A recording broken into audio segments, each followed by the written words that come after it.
All right, good morning, guys. Welcome to back to our RC design class on Monday morning. Uh, Again, very happy to have Oyo here.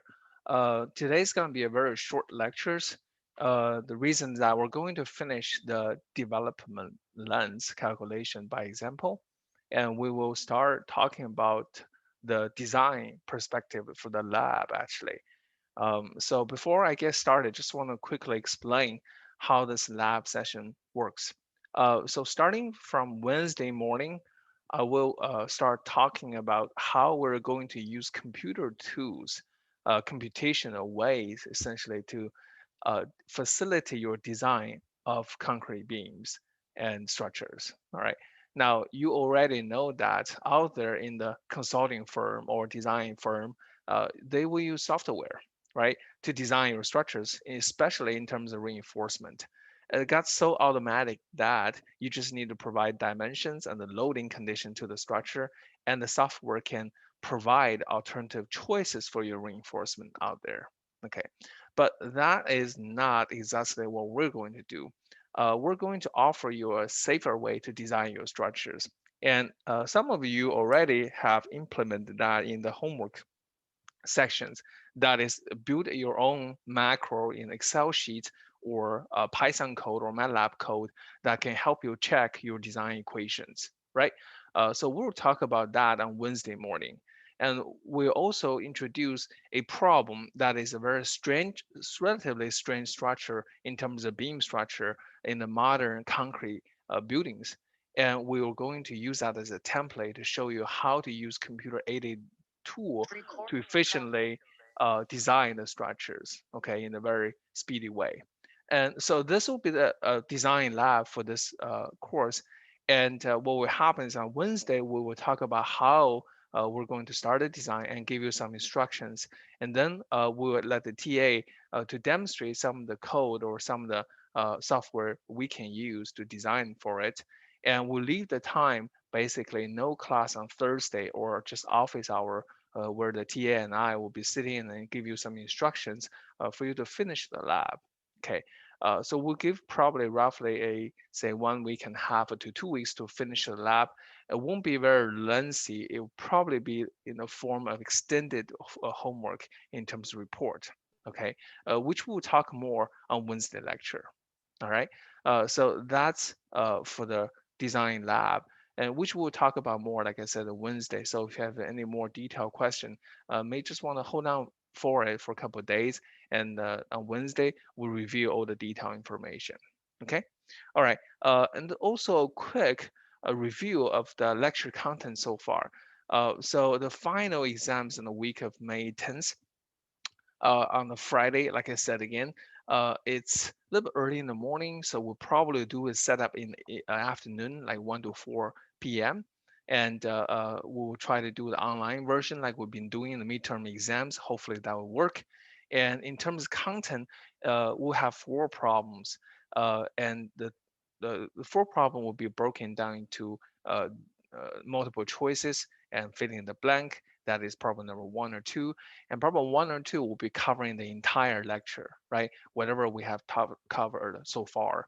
And problem number three and four will mainly focus on the reinforcement design for the column and as well as the deflections and service states and development lens that we've been covering right now.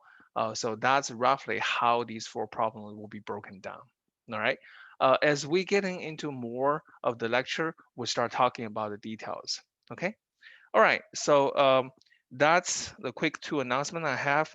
And oh, one more thing before I forgot, I have extended the homework number 7 and quiz number 9 on the section modulus calculation, basically the moment inertia for cracking and the deflection, and those will be due in a different due date. So please check on Canvas and utilize the time you have.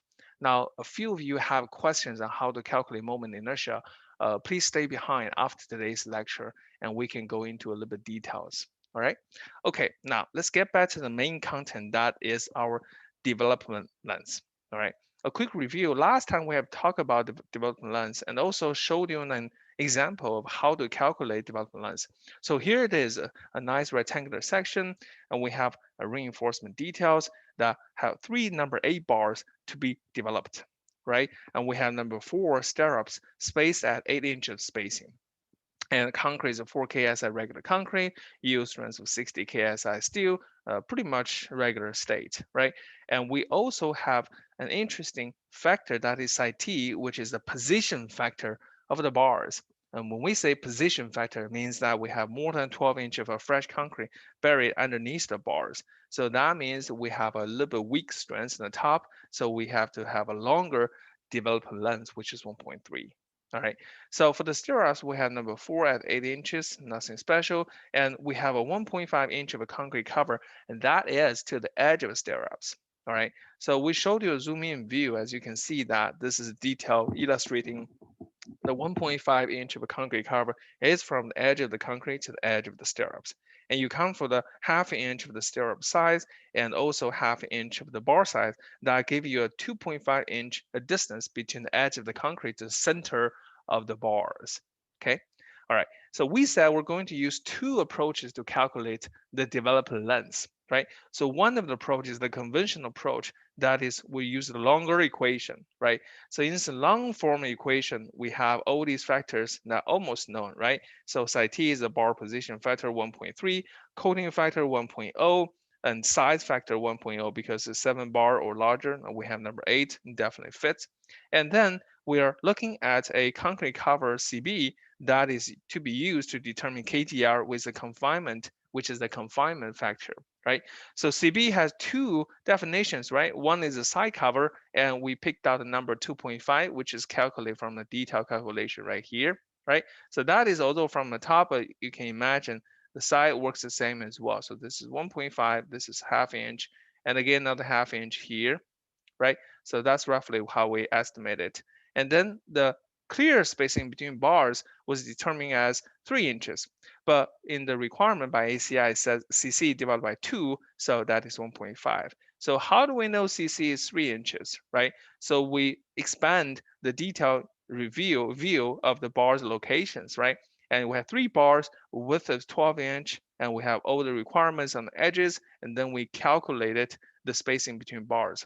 And there's a minor details that in this calculation, I ignored the gap distance between the edge of the bar and edge of the stirrups. Now you can certainly put it back in, but that won't be different much from what we have here. Okay, so that is how we obtain at 3 inches. All right, so with that, we compare the numbers, right? So we have CY equal to 2.5 inch, which is a corner, right, or the side cover, and 1.5 is the distance or halfway distance between bars. And the equation asks us to find the minimum, right, lower number, so we pick the 1.5 inches. All right, so that is the concrete cover to be used in the equation for the development length, right? So to calculate KTR though, we need more than that. Remember, we need more than that. So you look at the equation for KTR. So KTR equal to 40 multiplied by ATR divided by a spacing S multiplied by N, which is the number of bars being developed, right? So you bring the number in, 40 here stays, and the ATR, which is the cross-section area of the stirrups, that is a 0.22 inch per leg, right? Per leg, remember there are per leg, so 2 legs multiplied by 2 and divided by S, which is spacing 8 inch. We know that. And how many bars being developed? We have 1 bar, 2 bar, 3 bar, right? So 3 bars. So with all this, right, this roughly gave us a number 0.667. And that is my confinement factor. That is my confinement factor.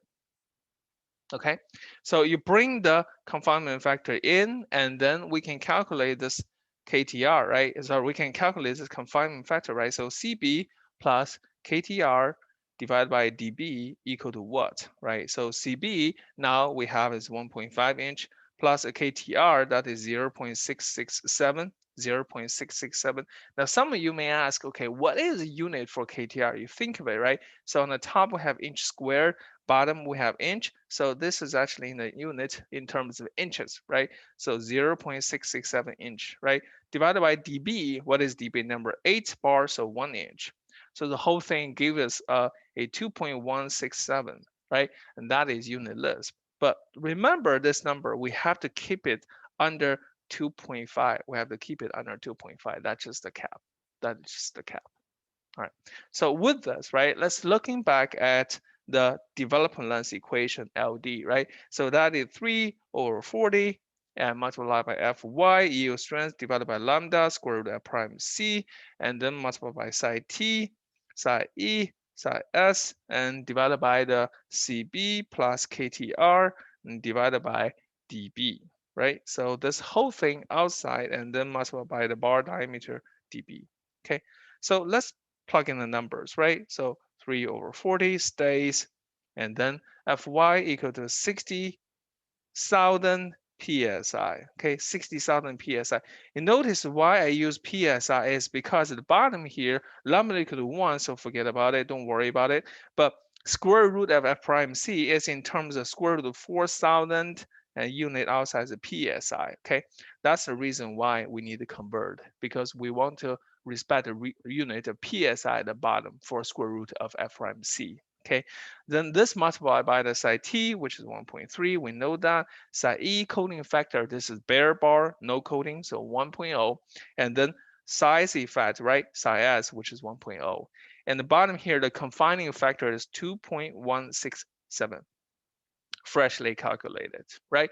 And this multiplied by the bar diameter, which is 1 inch. So I got the whole thing to be what? A 43-inch of development length, a 3 foot, half, a 3 foot half, right? So that's quite long.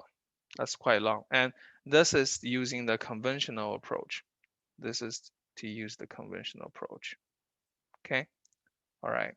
Okay. Now, this is number 1 or A, right? Did I say A, conventional approach? Yes, I did.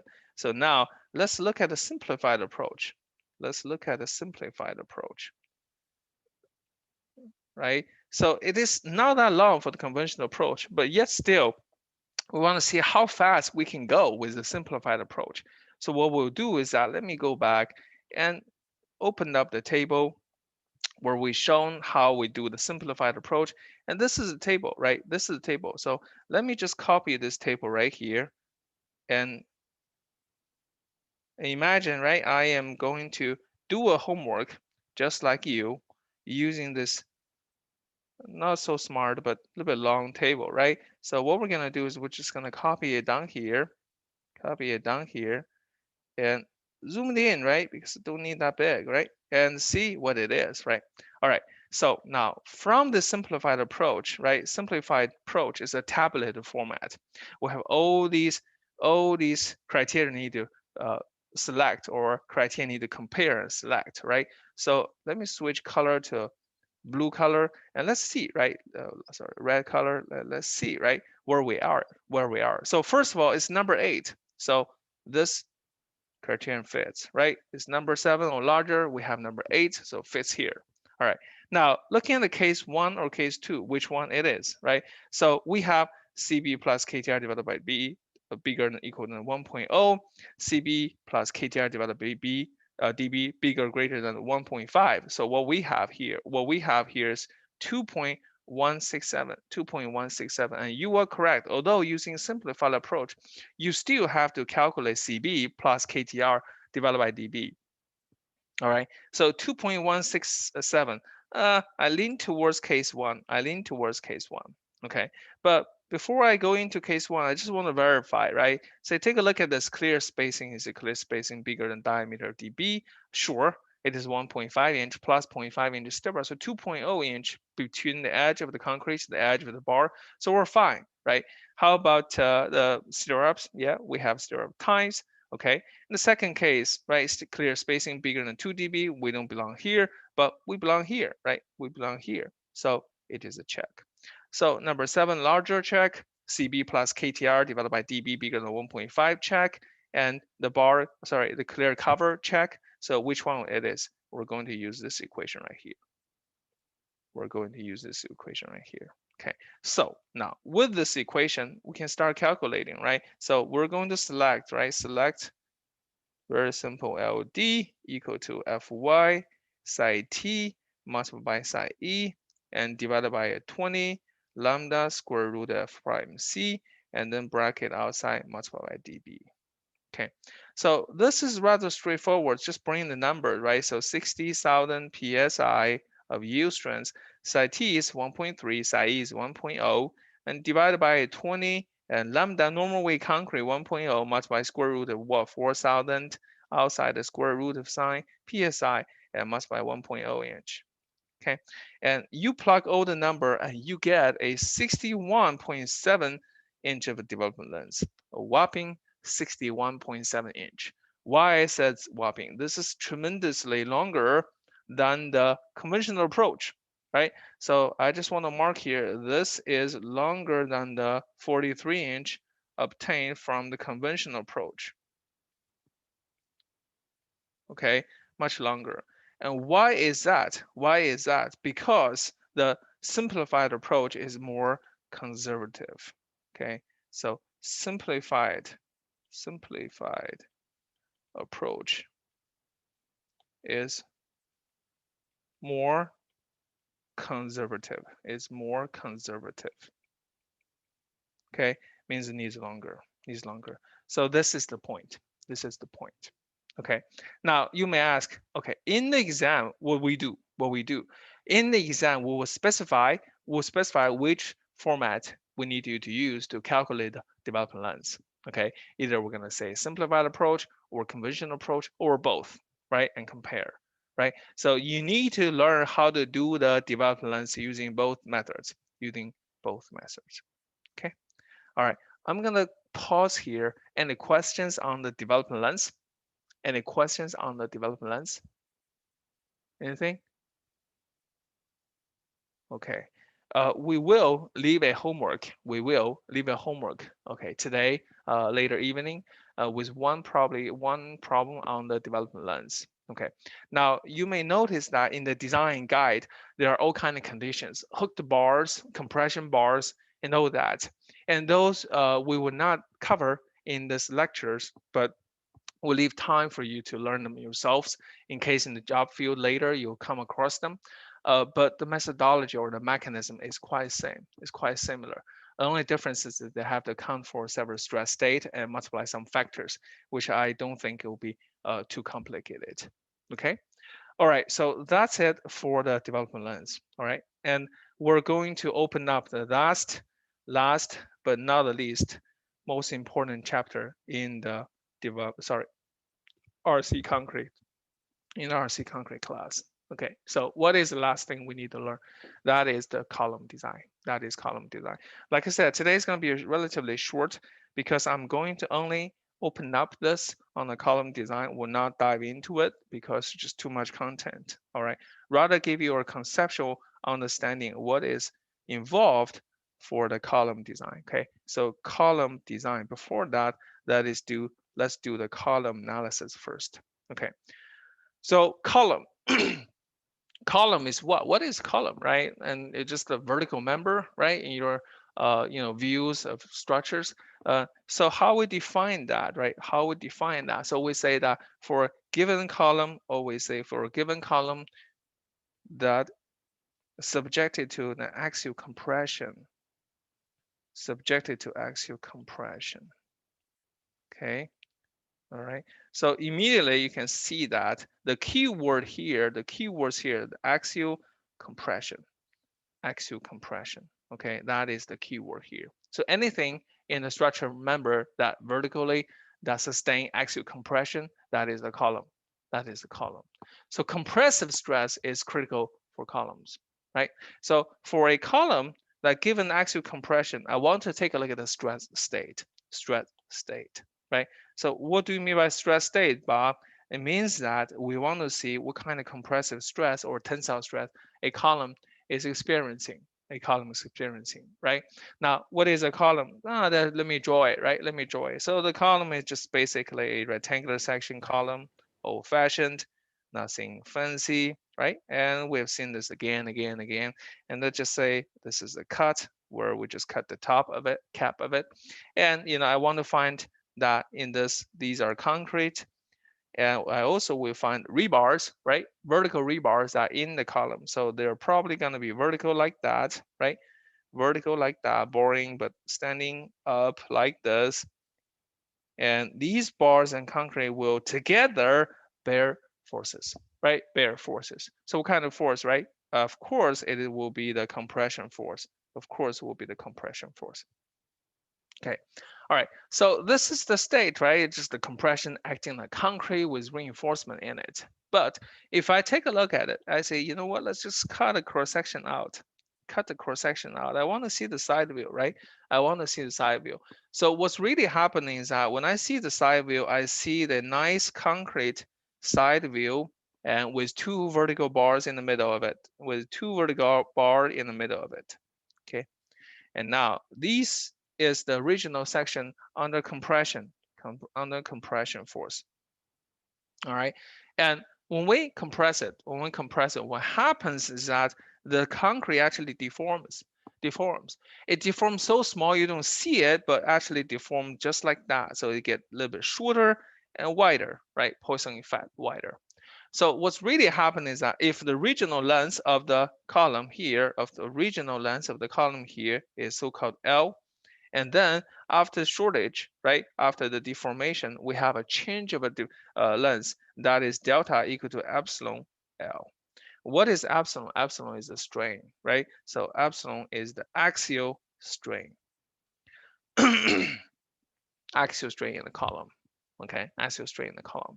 So this is again very normal, right? Sure, yeah, which is compressive from mechanical materials. I know that it is just straining an axial strain of epsilon for both concrete, for both concrete and steel. Now that is interesting. That is interesting. Why is that? Because now I can see the concrete is seeing or experiencing the same level of compressive strain as in the steel, as in the steel. You may say, so what's the big deal? I mean, they're just compressed, right? But you think of it, it's getting interesting because concrete column, reinforced concrete in general, is just a composite, isn't it? It's just a composite.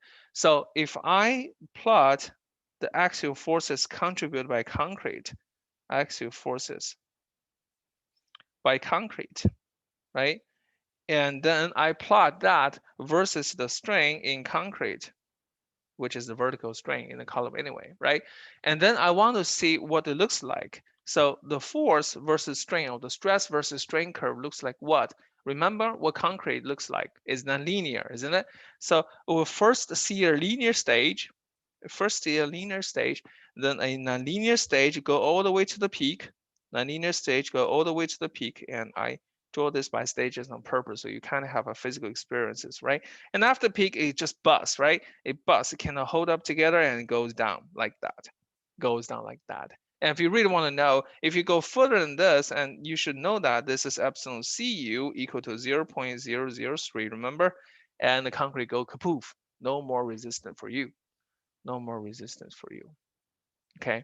All right. So we'll say that, look, it is concrete, right? So what we'll do is that we let the maximum axial force taken care of by concrete called PC max, right?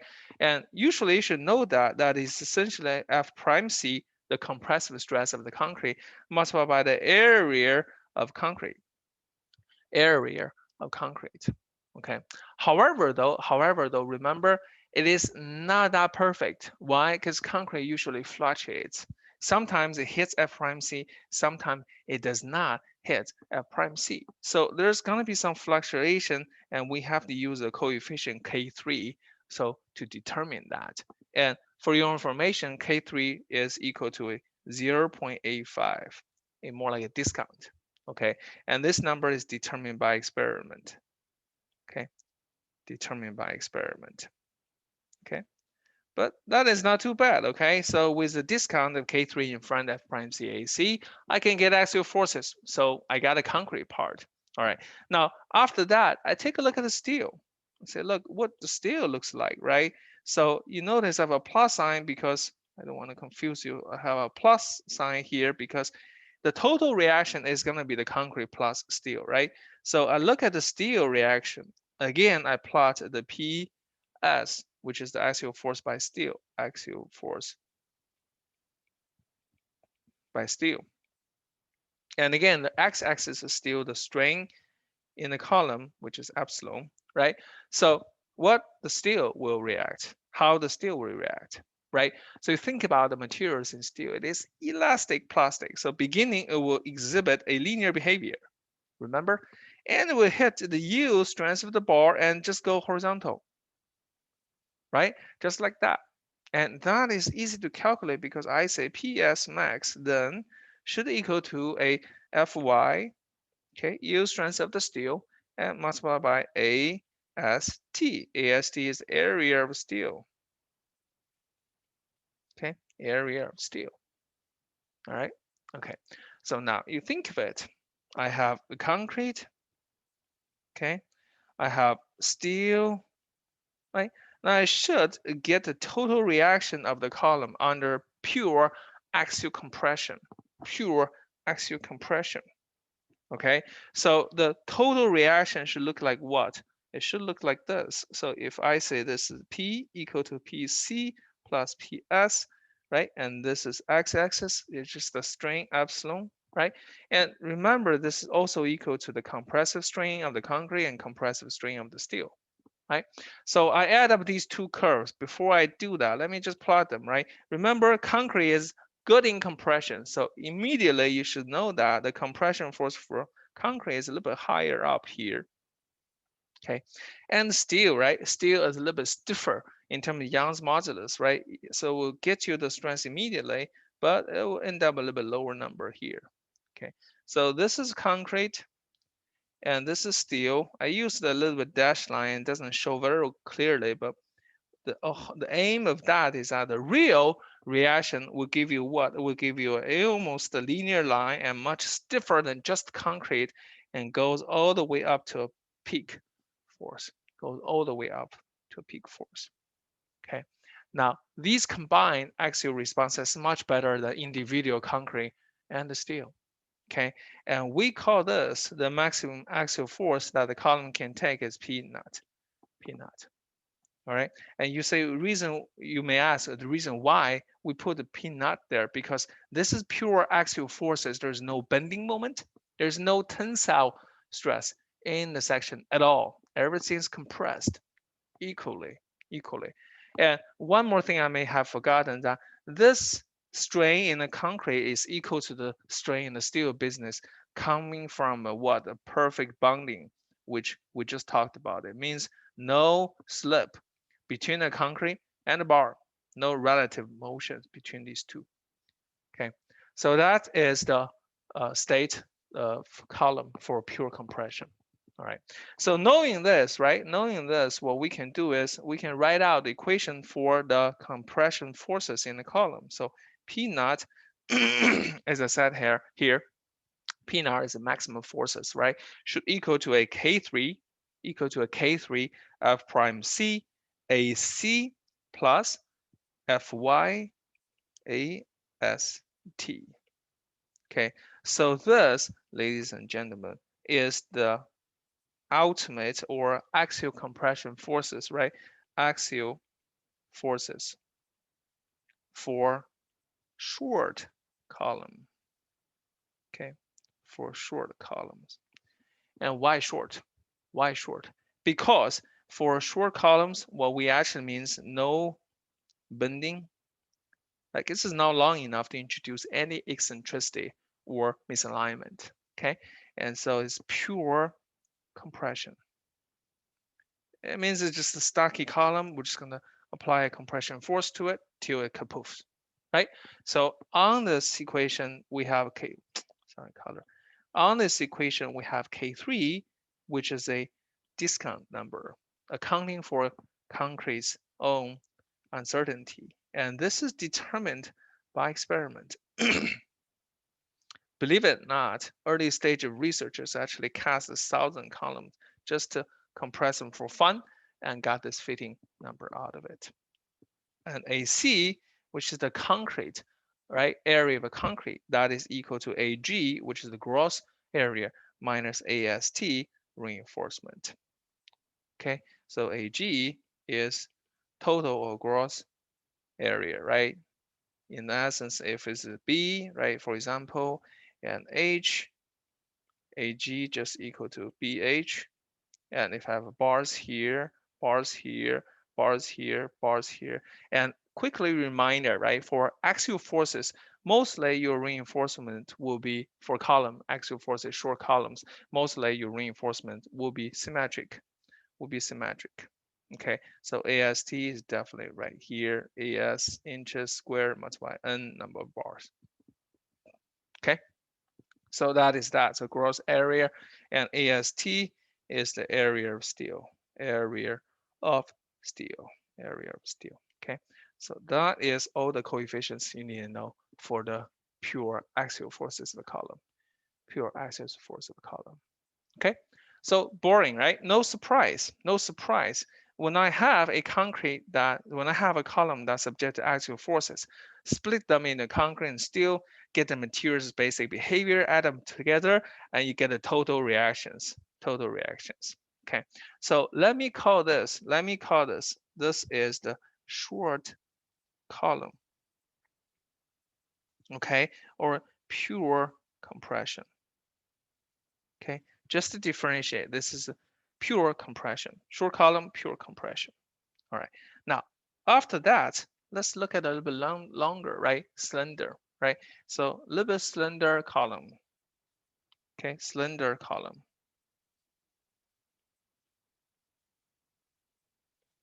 Okay, so you know that for cylinder columns, we have to consider bending moment, consider moment.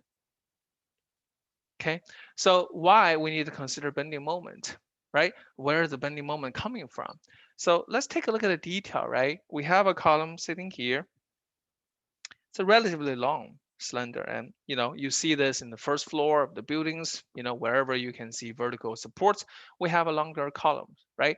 And these longer columns usually will be supporting the beams or slabs on top of it, right? So now look, I'm gonna have a beam sitting right on top of it, like that.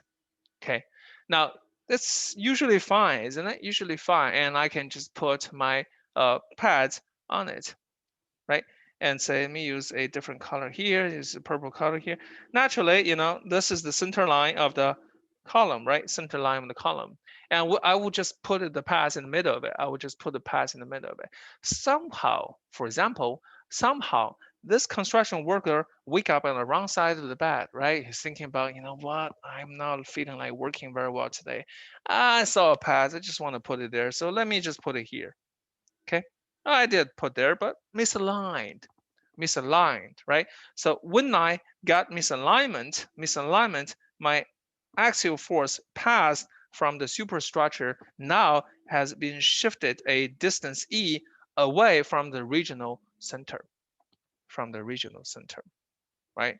You say, Bob, so what's the big deal? Well, the big deal is when I do that, and this is happening a lot, sometimes maybe not because the construction worker is not paying attention, because it's just impossible to place the path right in the middle of the column where it's intended because other reasons, right? For example, the construction difficulty arises from the site requirement, right? For example, there's just a barrier. I cannot put the column right where I want it.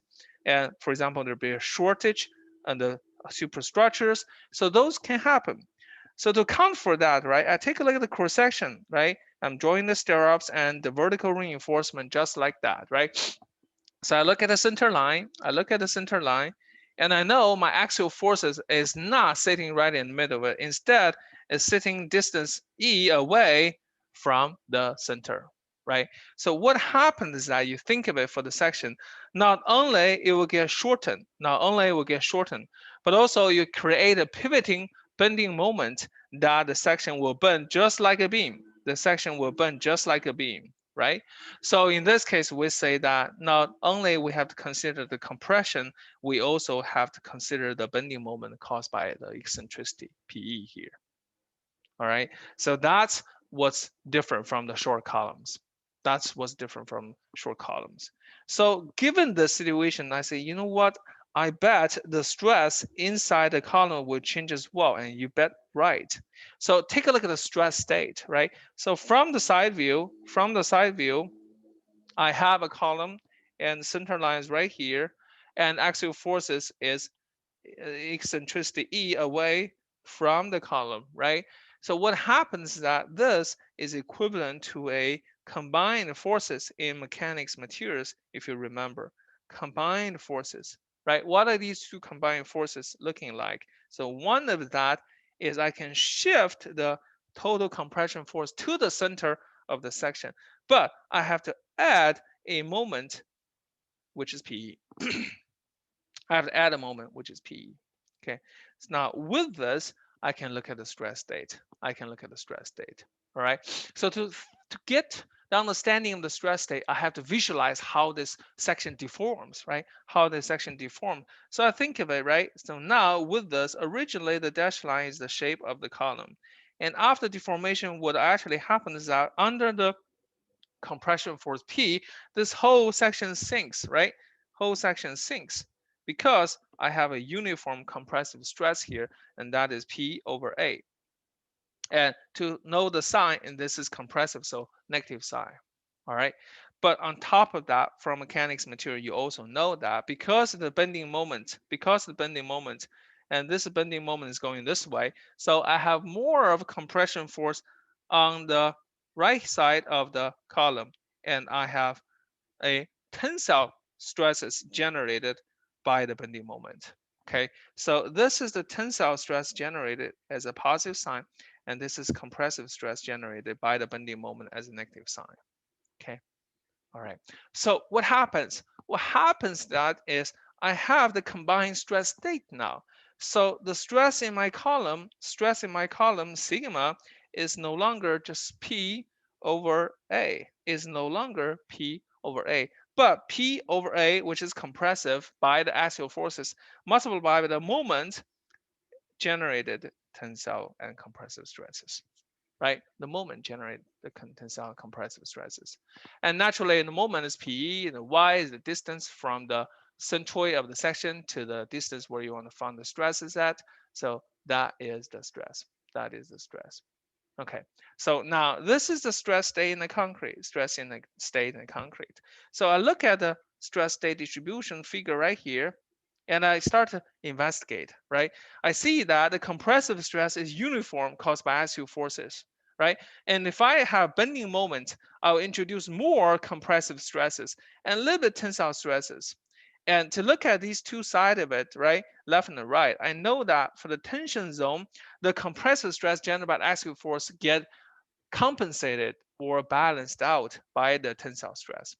So the compressive stress is much higher. Compressive stress is much higher, right, in terms of magnitude.